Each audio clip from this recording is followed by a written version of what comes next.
TV Web A Caminho da Luz apresenta Palestras Espíritas. Obrigado, Sérgio. Obrigado também a vocês todos por essa oportunidade. Peço desculpas pelos meus erros de português, mas espero que vocês vão poder compreender o que eu estou falando. Então, realmente, esse ano tem um marco grande. Tem 118 anos dessa casa, né, que é uma coisa incrível para nós lá na França ou na Europa. Mas são também os 150 anos, né, esse domingo que vem, da desencarnação de Allan Kardec, onde terei a oportunidade de estar em Santa Cruz, na Bolívia, né, onde vai ocorrer o 5º Congresso Espírita Sul-Americano, cujo tema central, claro, são a comemoração dos 150 anos de desencarnação de Allan Kardec. Então, o objeto desse primeiro slide aqui, onde eu mostro o monumento que todos vocês devem conhecer, que é o Dolmen, né, o túmulo que está no Père Lachaise. Vocês têm aqui na esquerda a imagem, uma gravura que foi feita na ocasião da inauguração desse movimento, que ocorreu no 31 de março de 1870, um ano depois da desencarnação. E podem ver aqui, do outro lado, uma foto tirada recentemente, mostrando esse túmulo, que é hoje, conhecidamente, né, em todos os guias turísticos de Paris e todos os livros sobre o cemitério, o túmulo mais visitado daquele cemitério e também o mais florido. Todos os dias eles têm que remover as flores, porque senão a gente não conseguiria mais chegar perto desse túmulo. Mostrando que, ao contrário do que a gente pensa, né, tem na França bastante pessoas que conhecem Allan Kardec, embora nós gostaríamos que realmente essas pessoas também lessem um pouco da obra que ele nos legou.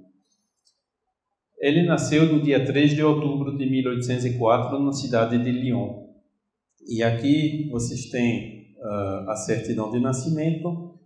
Eu queria lhe dizer que o Estado Civil está tudo online agora na França e qualquer um, vocês vão lá em Lyon, tem que fazer a conversão no calendário da época, né?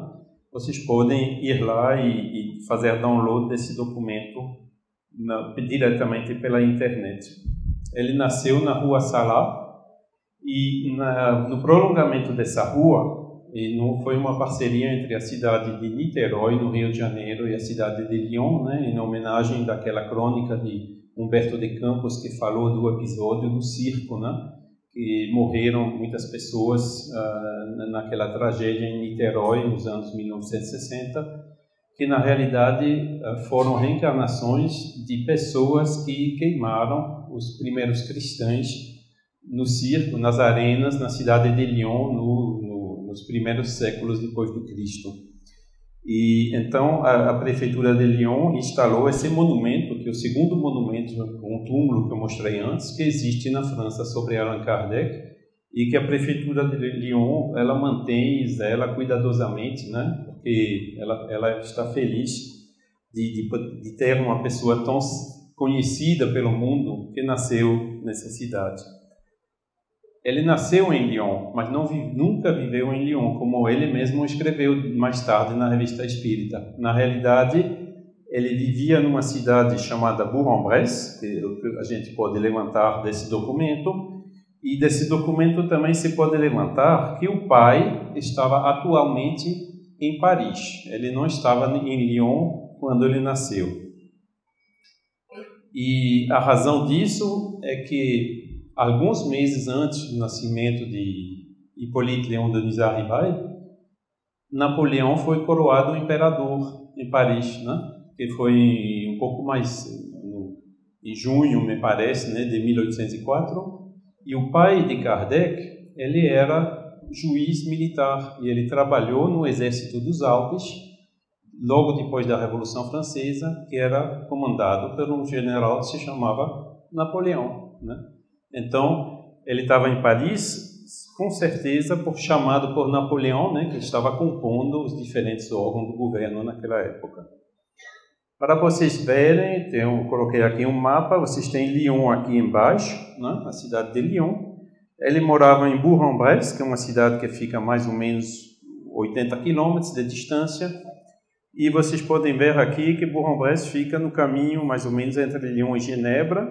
E coloquei também aqui a cidade de Yverdon, onde ele estudou, como a gente vai ver naquele famoso Instituto de Pestalozzi. Somente para vocês verem que fica tudo nessa mesma região do centro-oeste da França. Vamos falar um pouco mais sobre a família dele, a genealogia que estou mostrando aqui, que fizemos com nossa irmã Jussara Korngold, da Federação Espírita Americana. Vocês veem ele, e veem também que ele tinha um irmão mais velho. Isso é uma coisa que é pouco conhecida ainda. E ele também tinha uma outra irmã, Marie-Françoise Charlotte Louise, que também era mais velha, nasceu em 1789. Só que a menina morreu com 2 anos e o menino morreu com 6 anos, ou seja, ambos morreram um pouco antes que ele nascesse, né? Ele então veio em 1804. O pai era Jean-Baptiste Antoine Rivail, a mãe era Jeanne-Louise Duhamel. E somente para vocês, e casaram em 1793. Somente para vocês verem como as coisas são. Hoje, à tarde, na casa do Sérgio, descobri que a mãe dele deu à luz a uma outra menina 1 ano e meio depois que ele nasceu. Quer dizer, foi em 1806. Uma coisa inédita que ninguém sabia, né, até hoje à tarde. Mostrando que essas pesquisas, realmente, todo dia a gente descobre alguma coisa. Bom, tem o pai, tem a mãe, tem o avô materno, né, que é Marie-Benoît Duhamel, sim, e ele foi uma pessoa importante naquela região de Bourg-en-Bresse, mas foi preso pelos revolucionários e foi guilhotinado em Lyon, né? E como vamos ver também no slide assim, aqui eu estou mostrando agora esse documento que achei hoje à tarde. Certo? Mostrando aqui que 20 de junho de 1806 nasceu uma menina chamada Isaura Rivail.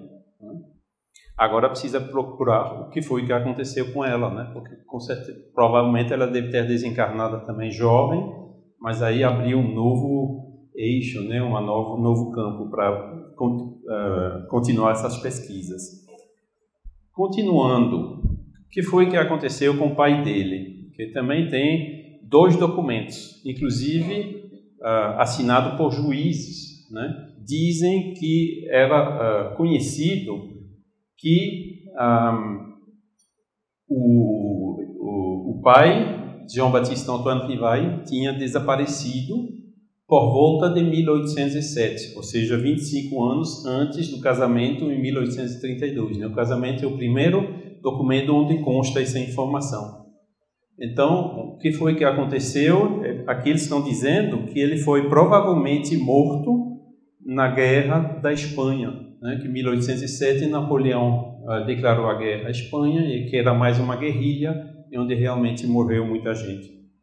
Então, isso também era uma informação que a gente vinha divulgando, né? Baseada em documentos oficiais, até o início desse mês. E no início desse mês, descobrimos que, na realidade, ele se desencarnou com 75 anos numa cidade chamada Périgueux, perto no sul-oeste da França. Então, aqui, o que foi que aconteceu? Por quê? Por que ele se fez desaparecido? Será que ele abandonou lá alguma coisa? Mais uma coisa que a gente precisa investigar. Agora, o que a gente pode realmente deduzir dessa história é que, como menino já, ele tinha uma vida que não era fácil, né? Ele era órfão do pai, de uma certa maneira, com 3 anos.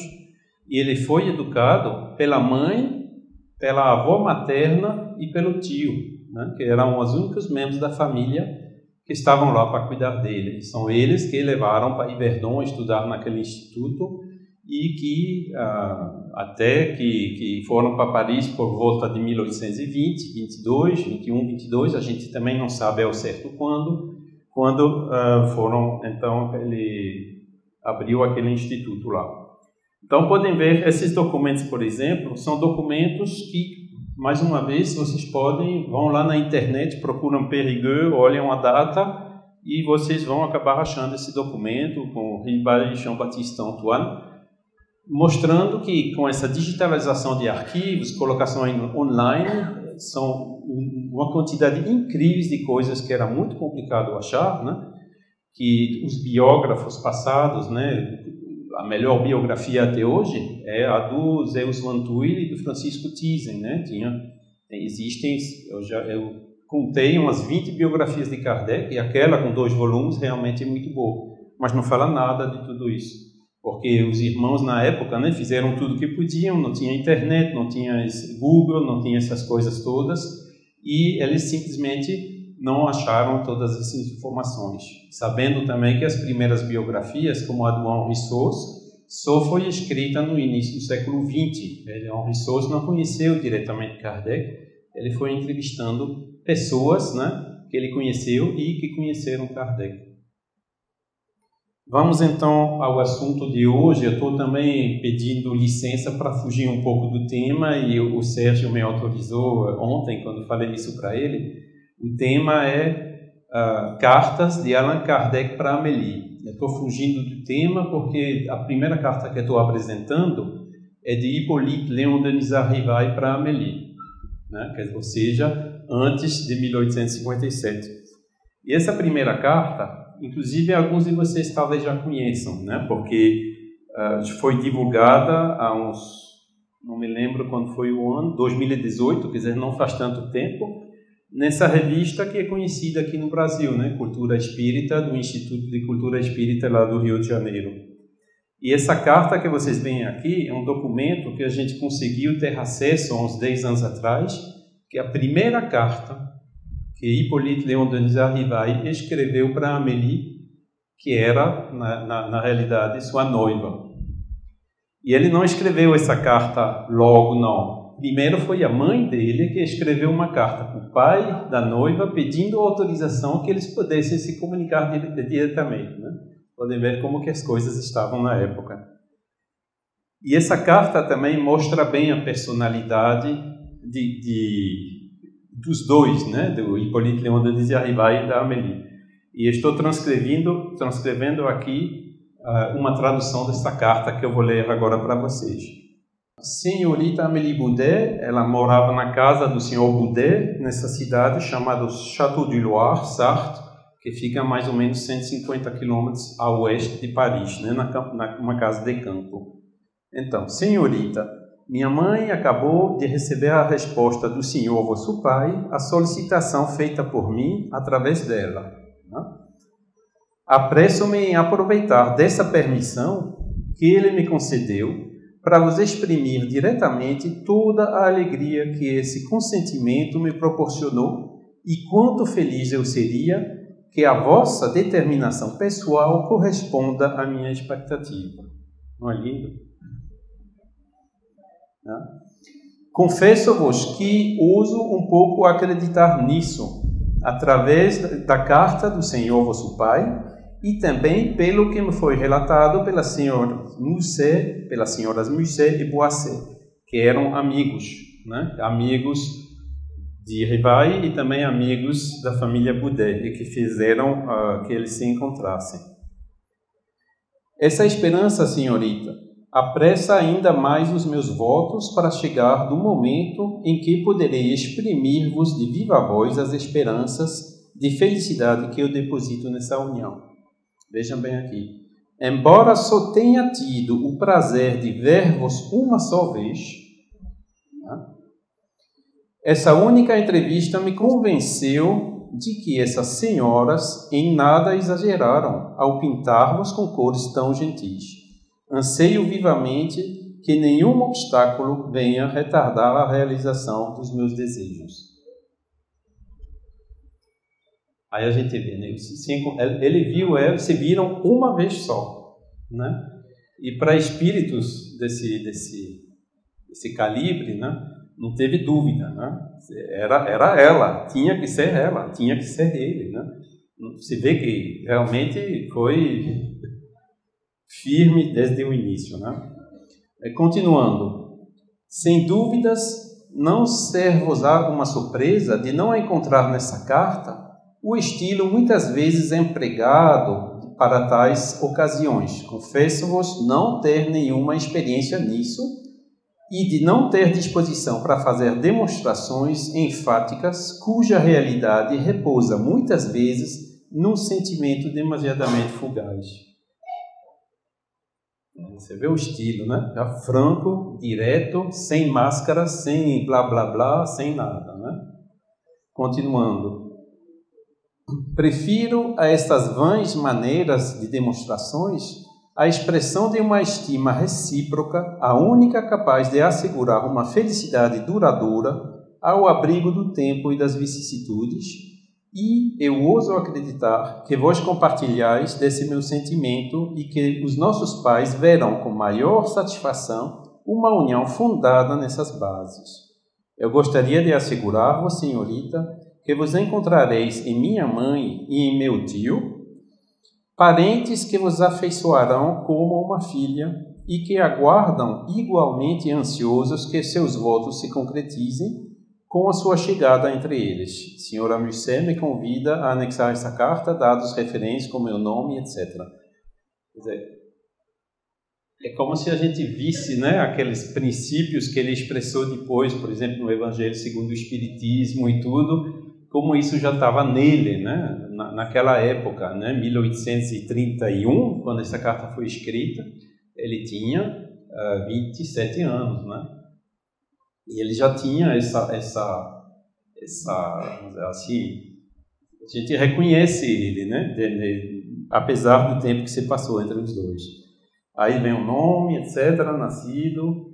Pedir-vos-ia, senhorita, de ser a intérprete junto a vossa mãe e a vosso pai dos sentimentos de mais elevada consideração de minha mãe, do meu tio, de mim mesmo, expressando-lhes o quanto essa resposta foi motivo de alegria para todos nós. Aceitai-vos, senhorita, as homenagens mais cordiais desse que tem a honra de em estar em total devoção. Vosso mais humilde e obediente servidor, H.I.D. Rivai. Isso é um exemplo das coisas que estamos encontrando hoje em dia, né, que eu queria aqui dividir com vocês. E mostra também aqui, claramente, né, que ele morava em Paris. Naquele ano ele estava se mudando da Rue Vaugirard para a Rue de Sèvres, né, com o instituto que já funcionava, né, instituição de ensino, e mostrando que ele vivia com a mãe e com o tio, né. O pai realmente estava desaparecido, né. Lembro que ele desencarnou 3 anos depois, lá na cidade de Périgueux, né. Precisamos ainda ver por quê. Então, vamos passar ao slide seguinte. Isso é uma foto também que apareceu no ano passado. Desculpa, ainda está um pouco escura aqui. Que vocês talvez já conhecem, né? Porque já rodou bastante pela internet. É uma foto que era desconhecida de Amélie.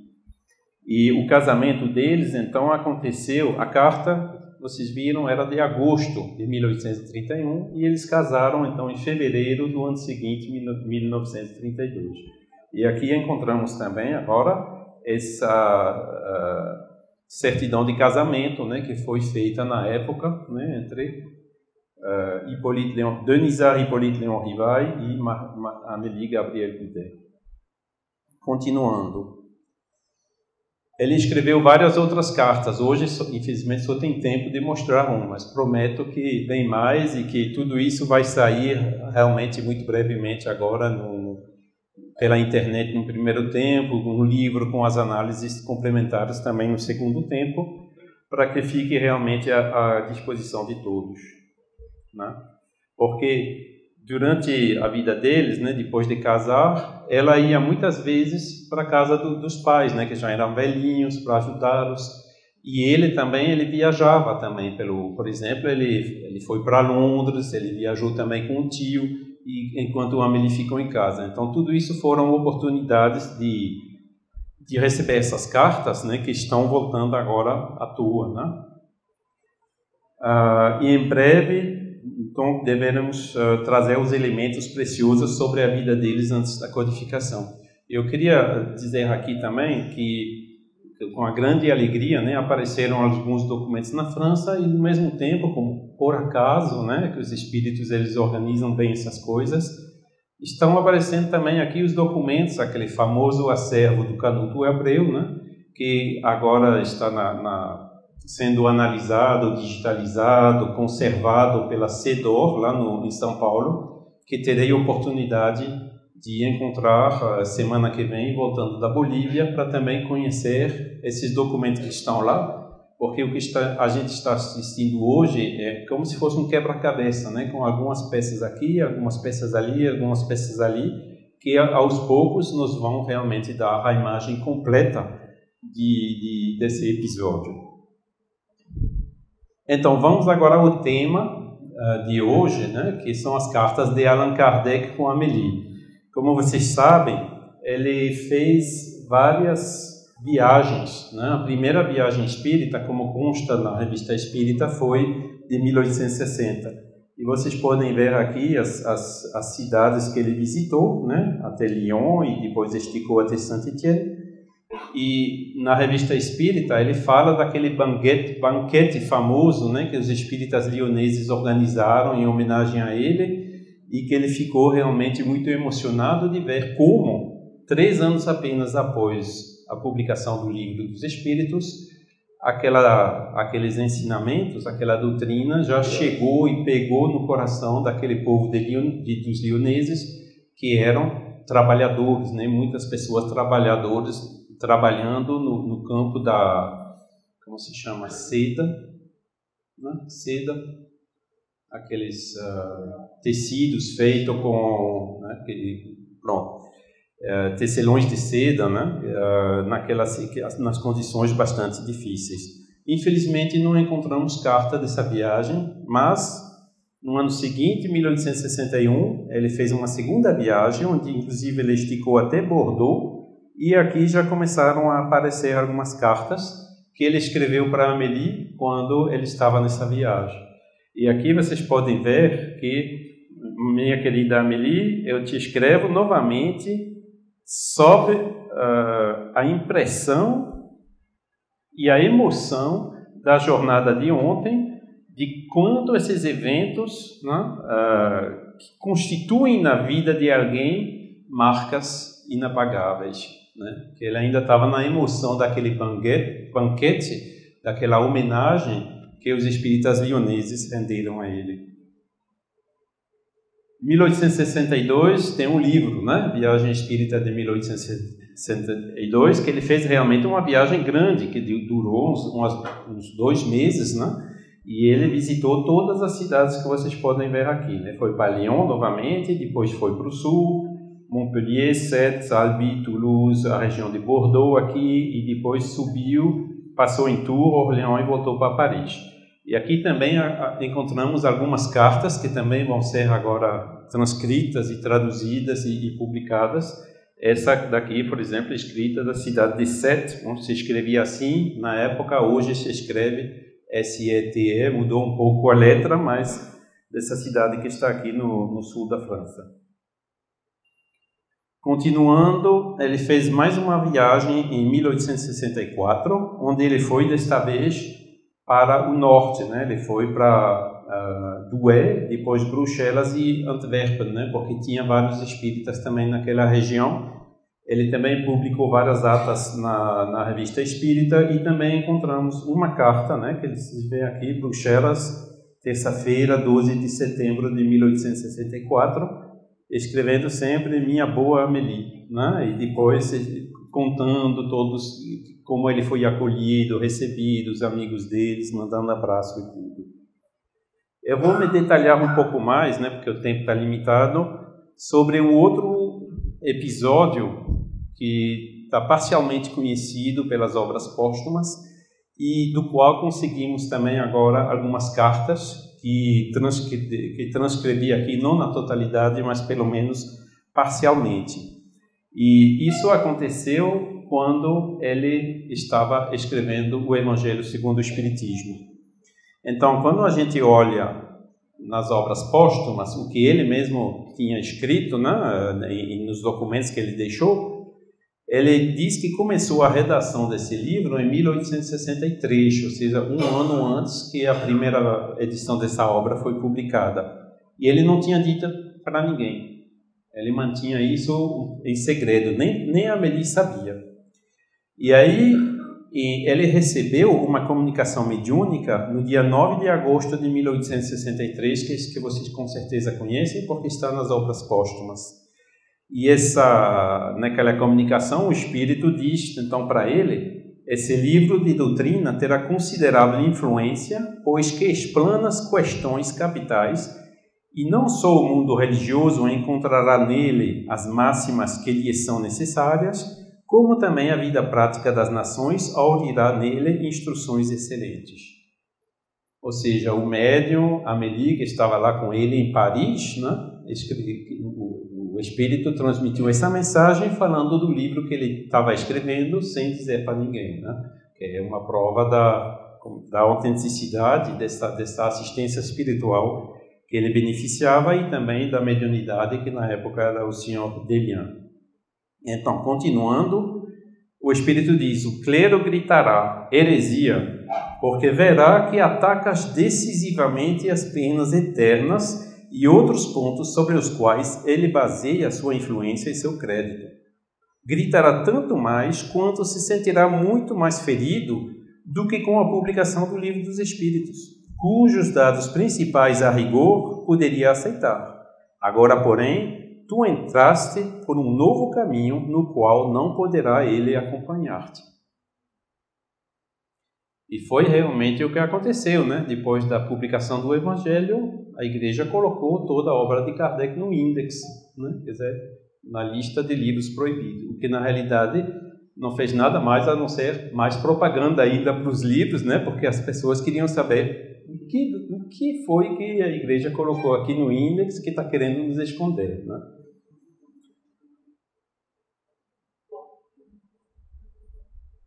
Então, na realidade, o que foi que aconteceu? Ele se retirou numa cidade na costa da Mancha, né, entre a França e a Inglaterra, perto da cidade de Le Havre, né, que fica onde o rio Sena, né, que passa em Paris, como se diz, deságua nesse mar, da Mancha, nesse canal da Mancha. E essa cidade era litorânea, era bem na falésia e naquela praia que tinha por lá. E ele recebeu outra comunicação, também publicada nas obras póstumas, que diz o seguinte: quero falar-te de Paris, embora isso não me pareça de manifesta utilidade, uma vez que as minhas vozes íntimas se fazem ouvir em torno de ti, e que teu cérebro percebe as nossas inspirações com uma facilidade de que nem tu mesmo suspeitas. Nossa ação, principalmente a do Espírito de verdade, é constante ao teu derredor e tal que não a podes negar. Dizemos sempre que Kardec não era médium, né? Agora, inspirado, ele era, né? Que nem todos nós, né? Na França, quando o pessoal ficam assim, aquelas pessoas céticas sobre o espiritismo, né, a gente sempre diz, mas e a intuição, a inspiração, o que é, né? Porque isso todo mundo admite, né? Agora, quando fala de mediunidade, já não aceita, né? Então, a maneira que a gente tem de chegar ao assunto de maneira progressiva, né, homeopática. E aqui interessante também é ver que ele estava em Sainte-Adresse, Amélie estava em Paris, e, estando isolado lá, nas condições que a gente vai ver daqui a pouco, ele estava numa situação sem o dia a dia, sem aquelas cartas que vinham todo dia, as pessoas que vinham buscar os livros, as revistas que vinham visitá-lo. Ele realmente estava lá tranquilo e foi nas condições as melhores para poder escrever essa obra. E o interessante também nisso é que ele, naquele ano, ia também para Lyon. Ele cancelou a viagem de Lyon para ir para Sainte-Adresse, por motivos que a gente vai ver também.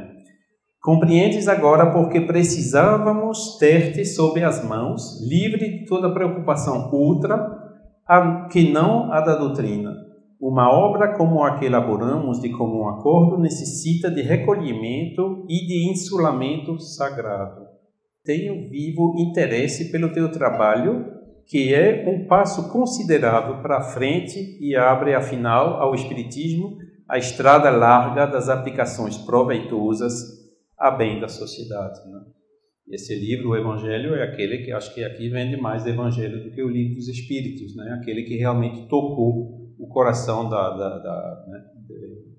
das pessoas, principalmente aqui no Brasil.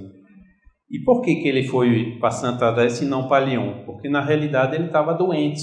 Ele já tinha os primeiros sintomas daquele aneurisma, né, daquela insuficiência cardíaca. Não sou da área médica, não posso dizer aqui, mas seria também uma coisa a analisar, né?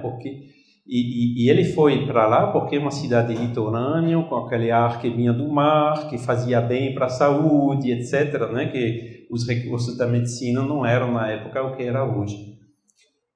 E ele soube depois também que quando cancelou aquela viagem em Lyon, na realidade, se ele tivesse ido para Lyon, a polícia teria pego ele lá,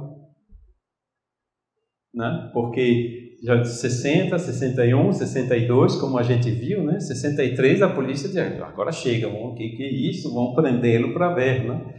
E ele escapou disso, né? Porque esse motivo de saúde e também para escrever aquela obra. Daí a gente vê como que a espiritualidade organiza as coisas, né? Como eles mesmos dizem naquelas comunicações que a gente acabou de ver. Então, encontramos alguns documentos, algumas cartas que ele escreveu para Amélie dessa cidade de Santo André, que vem dar, então, uma informação complementar sobre esse assunto. E que ele escreveu, né, então, em 1863, naquela época que ele estava lá. Essas cartas também não são inéditas aqui no Brasil, porque eu escrevi um artigo sobre isso na oportunidade de comemorar os 150 anos do Evangelho segundo o Espiritismo, em 2014, né? E que saiu no Reformador, que vocês podem ver aqui e que vocês podem fazer download também na internet, que vocês têm o conteúdo mais extenso, né? Então, continuando. Lá vai a primeira carta. Santo André, 11 de setembro de 1863. Minha cara Amélie, ma chère Amélie, né? Limito-me, pois, a dizer-te que estou bem de saúde, melhor até do que no início da minha estada aqui, confirmando que ele foi lá por um motivo de saúde.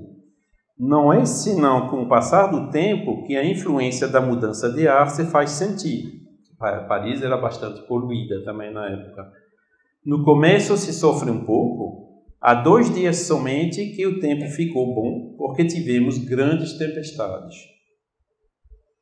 Continuando, não se pode fazer ideia do barulho ensurdecedor que se seguiu o dia inteiro, né, da tempestade e à noite, barulho de despertar os mortos e, com mais forte razão, os vivos. Você vê, ele tinha senso de humor, né? Começo a me acostumar com os abalos da minha cabana. Realmente é um belo espetáculo ver tudo isso da janela e estar abrigado ao mesmo tempo. Aqui ele mostra que ele estava lá, que ele alugou uma pequena cabana para onde ele vivia. E essa cabana, ele diz mais adiante, que estava na beira da praia. Aí, quando eu escrevi isso, eu pensei, como é que eu vou ilustrar isso? Né? Aí fui procurar cartões postais da época e tudo, e não tinha como encontrar, porque fotografia só veio algumas décadas depois, onde o local tinha mudado completamente, né, pela urbanização. E aí também, obrigado ao Eduardo Carvalho Monteiro, outras entidades que realmente, às vezes, fazem, que nem os espíritos faziam escrever Kardec, mas às vezes o mouse ele sai assim, eu não sei para onde ele vai e de repente encontra alguma coisa genial. E eu descobri que na mesma época que Kardec estava lá, tinha também um grande pintor que morava lá, que era o Claude Monet. E ele pintou vários quadros da região de Santo André, inclusive as cabanas na beira do mar, né? Quer dizer, era numa cabana. Aqui você tem uma ideia do ambiente onde ele estava para escrever o Evangelho segundo o Espiritismo, né? A gente pode ver o mar, né? Que esses barcos todos eram os barcos que iam de Paris para Londres, né? Porque na época não tinha túnel, não tinha, né? Eles desciam o Rio Sena, subiam a Mancha, entrava pelo Thames, né? Até chegar em Londres. E era um desfile contínuo de barco para cá e para lá. E podia ver também aqui na frente os barcos de pescadores, etc. Aí ele pintou, evidentemente, vários quadros, né? Aquilo foi... que só estou colocando alguns aqui. Vocês veem esse outro quadro mostrando essas cabanas na beira do mar, né? Que uma delas que ele alugou quando ele escreveu essa obra. Continuando. Domingo passado fiz uma excursão aos faróis. Houve uma borrasca seguida de um bom tempo. Você vê, ele estava doente, né? Estava com problema respiratório. De repente, ele vai lá subindo nos faróis. E quando você vê os faróis, né? A falésia aqui tinha 100 metros de altura, né? Ou, talvez não 100, mas 50, né? Quer dizer, ele já conseguia subir até o topo da falésia, né? Para, como se diz, tanto que ele estava se sentindo melhor, né? Pelo ar, mas com certeza também pela ducha fluídica que ele recebeu dos espíritos naquele trabalho santo que ele fez naquele momento. Almocei no restaurante, tem uma vista maravilhosa, mas pouco diferente da dos faróis. E o Claude Monet pintou um quadro com um restaurante na beira-mar, né? Em Saint-Adresse. Você vê mais uma vez esse desfile de barco aqui, que ia de Paris para Londres e vice-versa, né? Outra carta, terça-feira, 15 de setembro de 1863. Minha boa Amélie, após o banho, né, fiz um longo passeio marítimo num pequeno barco à vela. À tarde, fiz uma excursão à beira-mar sobre os rochedos desmoronados que formam um promontório situado abaixo dos sinais e dos faróis.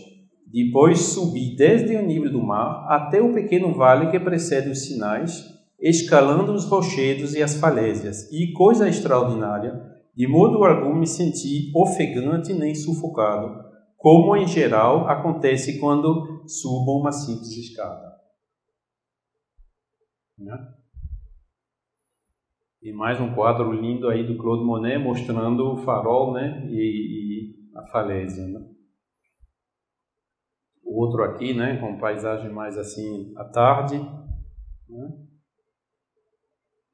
São os quadros realmente fantásticos. E outro dia eu estava em Londres e no Museu Nacional de Londres, que tem várias dessas obras, né, que eu podia realmente observar os originais, e inclusive fotografar esse daqui, que eu não tinha, mas que estava lá naquele museu.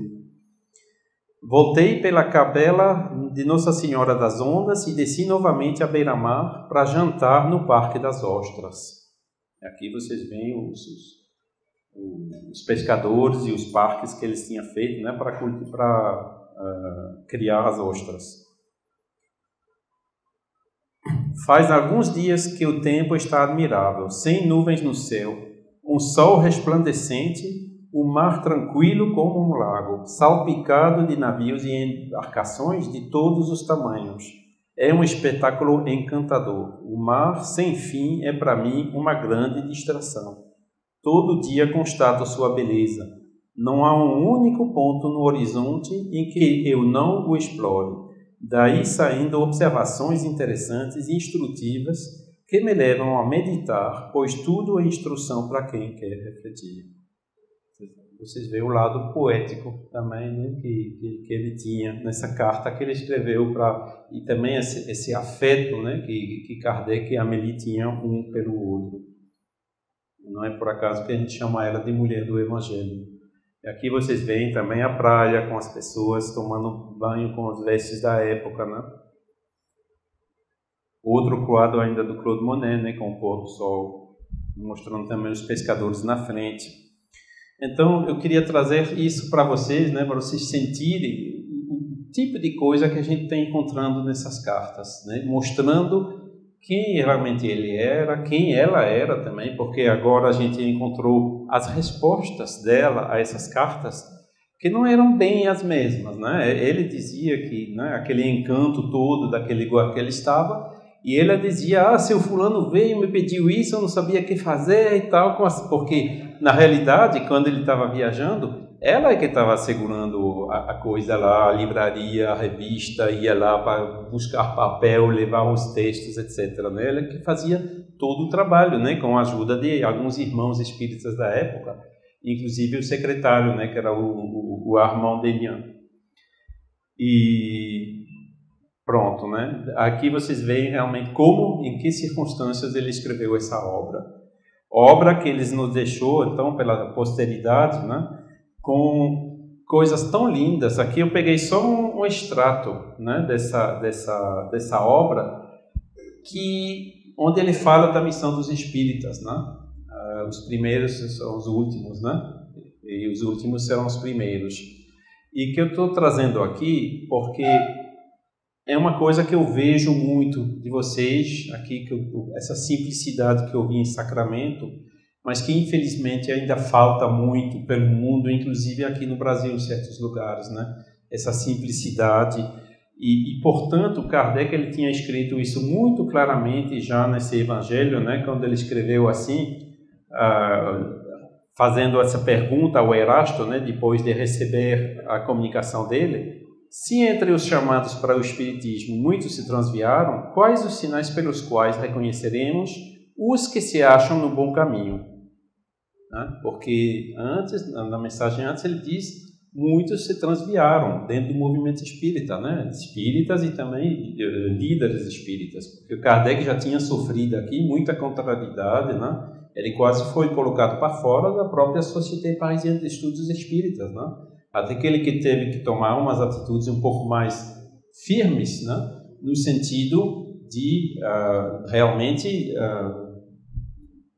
excluir, né, as pessoas que traziam perturbações. Aí o Erasto responde: reconhecê-lo-eis pelos princípios da verdadeira caridade em que eles ensinarão e praticarão. Reconhecê-lo-eis pelos números de aflitos a quem leve consolo. Reconhecê-lo-eis pelo seu amor ao próximo, pela sua abnegação, pelo seu desinteresse pessoal.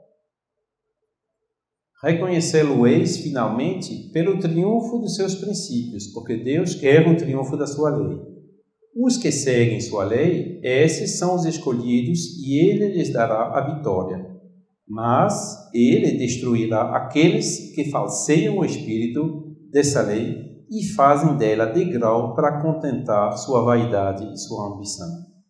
Mensagem do Erasto, então, em 1863, que ele incluiu nesse livro que ele escreveu naquelas condições que vocês viram. E isso foi realmente, né, quando a gente estava lá ontem, né, na casa do Chico, refletindo sobre o percurso do Chico, né, esse irmão maior, que continua hoje, sem discussão possível, o melhor exemplo, né, de colocação em prática disso aqui. Ele teve tantas contrariedades, tantas dificuldades, né, familiares no início, como o menino já começou, né, e depois, quando começou a ficar conhecido, todas aquelas tentações que ele sofreu, que ele podia se tornar milionário, né, mas o que foi que ele fez? Não, ele ficou naquele pequeno quartinho, né, que vocês todos devem conhecer. Se vocês não conhecem, por favor, vão lá, porque vale a pena. Naquela simplicidade, naquela humildade, que fez que hoje ele está sendo unanimemente reconhecido até pelas autoridades políticas, né, dessa cidade, mas não só dessa cidade, inclusive do país, né, que ele foi eleito o maior cidadão brasileiro de todos os tempos, né, e de muito, né, graças a esse exemplo que eles deu, né, você vê? A caridade que eles ensinarão e praticarão. Kardec já tinha escrito tudo, Chico conseguiu colocar em prática. Eurípides também, né? E hoje ele lança realmente esse apelo para todos os dirigentes espíritas: temos que seguir esse exemplo. Quanto mais a gente sobe na hierarquia espírita, quanto mais a gente tem o dever de servir. Por quê? Por essa razão que está escrita aqui, e também pelo que Jesus nos disse há 2000 anos já, que quem quiser tornar-se grande entre vós, seja este que vos sirva. Ou seja, quanto mais a gente sobe na hierarquia espírita, quanto mais a gente tem um dever de servir. O que é uma federação, uma federativa? Uma federativa tem por papel, servir os grupos.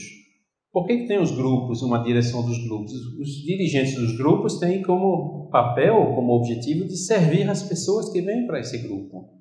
E não de comandar, ou de ditar, ou de impor qualquer coisa. Nunca, nunca. E isso foi claramente mostrado na codificação, que somente veio relembrar o que Jesus já tinha nos dito há mais de 2000 anos atrás. Então, concluindo, o Espiritismo não diz fora do Espiritismo não há salvação, mas ele diz com Cristo, fora da caridade não há salvação. Princípio de união, de tolerância, que consagrará os homens no sentimento comum de fraternidade, em vez de os dividir em seitas inimigas. Por este outro princípio, fé inabalável só é a que pode encarar frente a frente a razão em todas as épocas da humanidade, destrói o império da fé cega, que aniquila a razão, da obediência passiva que embrutece, emancipa a inteligência do homem e levanta seu moral. Ele escreveu na Revista Espírita, 1866. Esse tempo do dogmatismo religioso, de a gente ter que crer somente porque está escrito, ou somente porque o pastor ou o padre o disse, esse tempo está passando agora. Tem muitas pessoas que ainda precisam disso porque elas não querem, ou não podem, ou não têm condições de refletir por elas mesmas. Mas tem mais e mais pessoas que não se satisfazem mais com isso, que querem entender antes de crer. E isso foi realmente esse conceito revolucionário que a Kardec trouxe há agora 160 anos atrás, de a gente exercer o razão e o bom senso até para essas questões espiritualistas. E foi por isso que, como ele estava avisado, que o clero não gostou muito daquele livro, porque veio realmente tocar naqueles costumes que eles tinham, né, de ter o povo assim bem gentil, seguindo, etc. Mas hoje a gente vê também os limites disso, né? As pessoas precisam de alguém de confiança que diz o que elas devem crer ou não. O problema é que tem também vários chefes de religiões que não são de confiança. Vocês podem ver todos esses movimentos fanáticos que existem, o que aconteceu no Iraque, na Síria, em outros cantos, que não funciona mais desse jeito. E somente a inteligência, o discernimento, o desenvolvimento desse bom senso e dessa razão para poder crer nessas coisas lindas, nessas palavras de Jesus, porque a gente as entendeu, mas não simplesmente porque está escrito, não simplesmente ficar apegado à letra, mas ir até a fonte, até a essência, que por sinal é a mesma de todas as religiões. Todas as religiões concordam nesses princípios éticos fundamentais. O que divide as religiões são as coisas que o homem trouxe depois, mas que não faz parte dessa origem, mostrando que dessa maneira nos convergiremos seguramente para essa ética universal, né, que há de unir não somente os espíritas, mas também a humanidade inteira. Então, agradeço pelo seu tempo, pela sua atenção. Não sei se ainda tem alguns minutos para perguntas, mas se não, eu fico aqui à sua inteira disposição. Muito obrigado a todos.